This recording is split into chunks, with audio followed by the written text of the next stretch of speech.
I'm Tim Barkley with the Charleston Home and Design Show here at the Gilliard Center, talking with Tommy Welch with First Class Painting and Restoration. How you doing, Tommy? I'm doing great, sir, and you?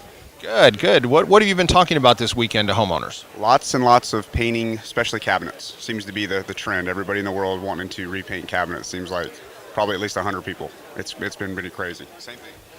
Besides painting the interior and exterior walls of people's houses, does First Class Painting also paint cabinetry?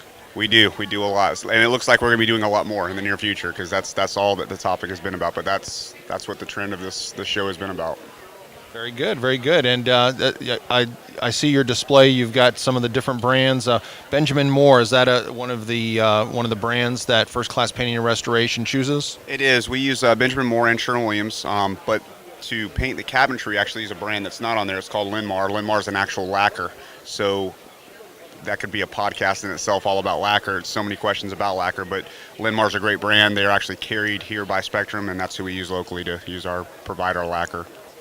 Very good. And how can folks reach First Class Painting and Restoration? All right, so two ways, 1-800-PAINTING. So if you're in the area code of 843 anywhere, you can literally just pick up your phone and dial 1-800-PAINTING, or you can call our office directly at area code 843-324-6006. All right. Thank you, Tommy. Thank you.